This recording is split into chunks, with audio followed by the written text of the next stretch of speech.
Hello friends, welcome to my YouTube channel. My name is Himanshu Goswami.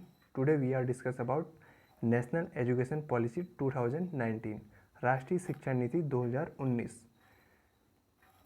पिछले कई सालों से इंडियन एजुकेशन पॉलिसी पर काफ़ी विचार विमर्श चलते आए हैं। इससे पहले एजुकेशन के लिए अभी तक हमारे देश में 3 एजुकेशन पॉलिसी बनी है, 1968 1968, 1986 1986 और अभी 2019 का राष्ट्रीय शिक्षा नीति 2019 का। इससे पहले सन 1986 में हमें नेशनल एजुकेशन पॉलिसी देखने को मिला, जिस समय प्रधानमंत्री राजीव गांधी थे और जिसे 1992 में अप्लाई किया गया पीवी नरसिम्हा राव के प्रधानमंत्री बनने पर। लेकिन समय समय पर शिक्षा के लिए अलग अलग कमीशन बनाए गए हैं, जैसे 2005 का एनसीएफ। क्या खास है इस नई शिक्षा नीति में, आइए देखते हैं। 2014 में मोदी सरकार ने घोषणा पत्रों में एक नई शिक्षा नीति का भी जिक्र किया था। यानी 2014 में जब बीजेपी गवर्नमेंट आई तब उसके मैनिफेस्टो में एक शिक्षा पर भी, शिक्षा नीति चेंज करने के लिए भी एक प्रावधान था। अब इसलिए इस नीति पर काम 2015 से ही शुरू हो गया था।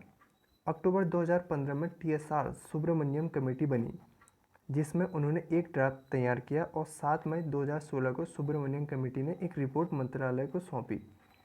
याद रखना, जो HRD मंत्रालय है अब उसका नाम चेंज कर दिया गया है, शिक्षा मंत्रालय रखा गया है उसका नाम। तो शिक्षा मंत्रालय को TSR सुब्रमण्यम ने अपनी रिपोर्ट मंत्रालय को सौंपी। इस कमेटी की रिपोर्ट के आधार पर शिक्षा मंत्रालय 2016 में नई शिक्षा नीति का एक मसौदा तैयार करता है। लेकिन एक साल बाद जून 2017 में एक और कमेटी बनाई गई, जिसकी अध्यक्षता के कस्तूरीरंगन करते हैं, जिन्हें कहा गया नेशनल एजुकेशन पॉलिसी का मसौदा 6 महीने के भीतर दीजिए। लेकिन 23 महीने बाद इसकी रिपोर्ट शिक्षा मंत्रालय को सौंपी गई। 31 मई 2019 को कस्तूरीरंगन अपना जो ड्राफ्ट शिक्षा मंत्रालय को सौंपते हैं। इसके बाद सरकार जनता से सुझाव मांगती है, क्योंकि कोई भी रिपोर्ट तैयार होने के बाद जनता के सुझाव और टीचर के सुझाव लिए जाते हैं हमेशा। इसलिए इसके बाद सरकार जनता से सुझाव मांगती है, जिसके परिणामस्वरूप 1.5 महीने में ही 65,000 से ऊपर सुझाव मंत्रालय को आ जाते हैं और एक साल बाद 2 लाख से ज़्यादा मंत्रालय के पास सुझाव पहुंच जाते हैं। रिपोर्ट में खास बातें क्या क्या थी, आइए देखते हैं। रिपोर्ट में खास बातें हम पहला देख सकते हैं। UGC AICTE जैसी संस्थाओं की भूमिका बदलें। यानी UGC और AICTE की भूमिका पूरी तरह चेंज कर दिया गया है। ये आगे जाके हमें पॉलिसी में देखने को मिलेगी। और टीचर्स की नियुक्ति बोर्ड बने, यानी कि जो टीचर्स नियुक्त किए जाएंगे उनका एक बोर्ड बनाया जाएगा, उनका एक बोर्ड बनेगा जो टीचर्स की नियुक्ति करेगा। हर 10 साल में शिक्षक लाइसेंस का एक नवीनीकरण होगा, यानी कि शिक्षक जो लाइसेंस होगा वो 10 साल ही होगा, उसके बाद उसे रिन्यू कराना पड़ेगा। और शिक्षकों के परीक्षण के लिए 4 साल का B.Ed कोर्स होगा, यानी कि जो B.Ed कोर्स होगा वो 4 साल का होगा।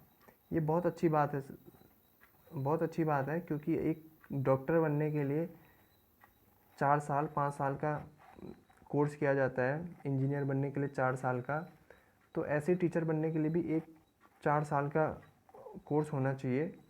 ये इस शिक्षा नीति में कहा गया है।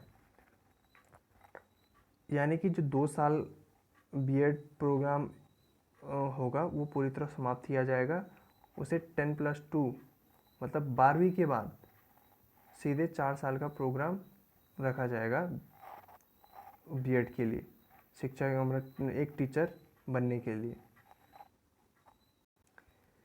NCERT को पूरा देश में नोडल बनाया जाएगा, यानी कि NCERT की पढ़ाई पूरे देश में हर स्टेट पे की जाएगी।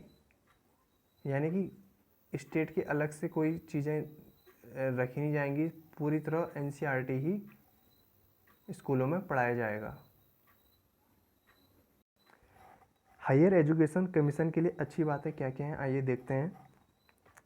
नियमन के लिए जो एक बनाई गई है, राष्ट्रीय उच्चतर शिक्षा नियामक परिषद बनाया गया है, जो NHERC है, वो नियमन के लिए बनाया गया है। और मानक निर्धारण के लिए सामान्य शिक्षा परिषद बनाया गया है, जिसे GEC बोला जाएगा।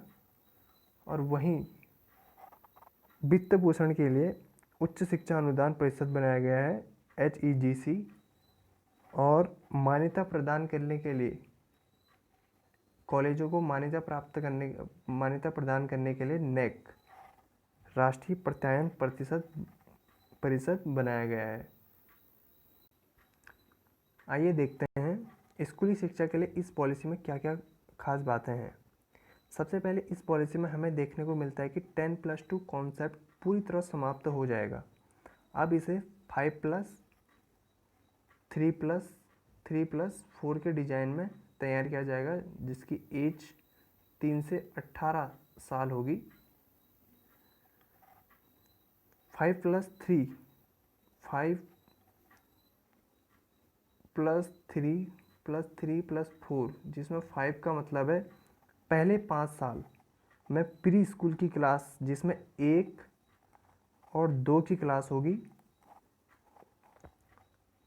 3 का मतलब 3, 4, 5 की क्लास होगी।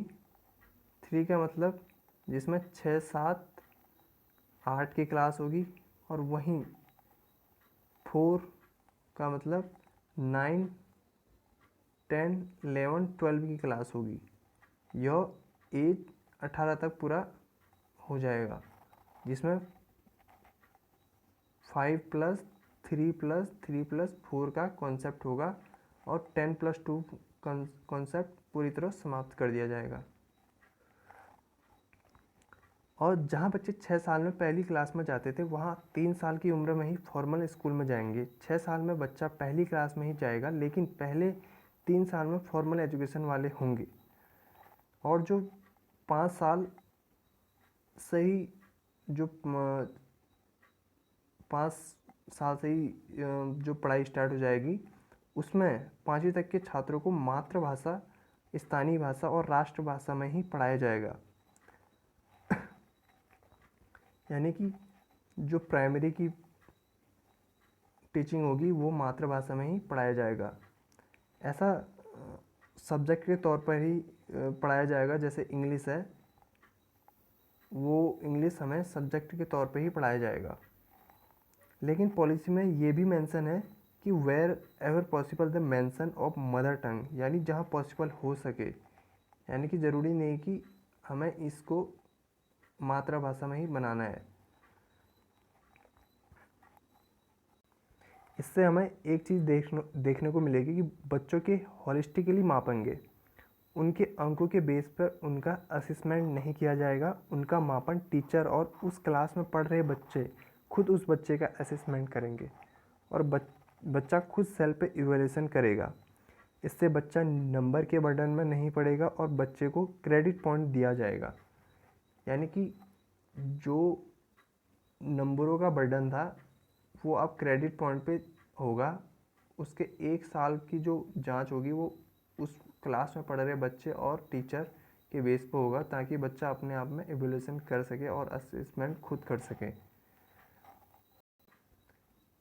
क्लास 6 से ही बच्चा कोडिंग कर सकेगा, यानी वोकेशनल कोर्स की तरफ बढ़ सकेगा। जब यह चीज़ें स्कूल्स में चल रही होंगी तब सिर्फ इन चीज़ों पर ध्यान दिया जाएगा, यानी उस समय पढ़ाई नहीं होगी, सिर्फ वोकेशनल कोर्स पे ही ज़्यादा ध्यान दिया जाएगा, जिससे फ्लेक्सिबिलिटी देखने को मिलेगी। बच्चा अपनी रुचि से भी अदर कोर्सेज चूज कर सकता है और पढ़ाई के अलावा। सबसे अहम बात इसमें देखने को मिलती है कि focus on higher order scale पे कैसा रखा गया है, जिसमें एनालिसिस पर जोर दिया गया है, क्रिटिकल थिंकिंग अप्रोच होनी चाहिए, कॉन्सेप्चुअल क्लैरिटी ज़्यादा होगी, यानी कि रटन विद्या पे ज़्यादा जोर नहीं दिया जाएगा, समझने पे ज़्यादा, अंडरस्टैंडिंग पे ज़्यादा जोर दिया जाएगा। 2025 तक पूर्व माध्यमिक शिक्षा पर सार्वभौमिकरण में आंगनबाड़ियों को मजबूत करना है, नए प्री स्कूल खोलना है, प्राथमिक शिक्षा के साथ लिंक करना है और मध्याह्न भोजन कार्यक्रम का विस्तार करना है, जिसमें ब्रेकफास्ट का भी इस नीति में कहा गया है। इसमें हम देख सकते हैं कि उच्चतर शिक्षा के लिए हायर एजुकेशन में 10+2 के बाद क्या क्या देखने को मिलेगा। उच्च शिक्षा में अहम बदलाव देखने को मिलते हैं। इसमें 3 से 4 साल का डिग्री प्रोग्राम रखा गया है, जिसमें बच्चे अपने मनपसंद के विषय चुन सकेंगे। यानी कोई साइंस का है तो आर्ट के सब्जेक्ट भी ले सकता है। यानी जो PCM में है वो फिजिक्स, केमिस्ट्री, मैथ्स के अलावा हिस्ट्री भी ले सकता है अगर उसे इंटरेस्ट है तो ये चीज़ें इस पे हायर एजुकेशन में रखी गई है। और अगर किसी कारणवश किसी भी स्टूडेंट 4 ईयर प्रोग्राम में एडमिशन लेता है और 1 साल बाद उसे किसी कारणवश छोड़ना पड़ता है, तो उस 1 साल का वो उसे वेस्ट नहीं जाएगा। वो 1 साल की उसे एक सर्टिफिकेट मिलेगा। अगर 2 साल बाद छोड़ता है तो उसे डिप्लोमा मिलता है और 3 साल बाद उसे डिग्री मिल जाएगी। 3 और 4 साल कोर्सेज में अंतर इतना है कि 3 साल में डिग्री मिलेगी। अगर किसी कारणवश उसे यह छोड़ना पड़ता है तो उसे डिग्री मिलेगी। 4 साल वाले में उसे रिसर्च फील्ड में आगे बढ़ना होगा और 4 साल वाले में PG सिर्फ 1 साल की होगी। 3 साल वाले में 2 साल की पोस्ट ग्रेजुएशन होगी। 4 साल के बाद अगर कोई रिसर्च फील्ड में जाना चाहता है तो 1 साल मास्टर प्लस 4 ईयर का PhD प्रोग्राम होगा, जिसमें से MPhil पूरी तरह हटा दिया गया है। अब देखते हैं कि फाइनेंस में कितना % GDP का इसमें रखा गया है। अभी तक हमारी GDP शिक्षा के लिए 4 के समथिंग चलती है, लेकिन इस एजुकेशन पॉलिसी में 6 के आसपास लाने के लिए बोला गया है। ऐसा नहीं है, पिछले जितने भी एजुकेशन पॉलिसी आई है उनका भी टारगेट 6 के आसपास ही रहा है, लेकिन वो कभी टारगेट अचीवमेंट हुआ नहीं है। लेकिन अब देखते हैं कि इसे कितना ग्राउंड पे ला सकती है मोदी सरकार। इसका टारगेट 2040 तक सभी टारगेट पूरा करना है। यानी 2040 तक इस नेशनल एजुकेशन पॉलिसी को पूरी तरह ग्राउंड पे लाया जाएगा। Thanks for watching this video. If you like this video, please like, share and don't forget to subscribe. Thank you.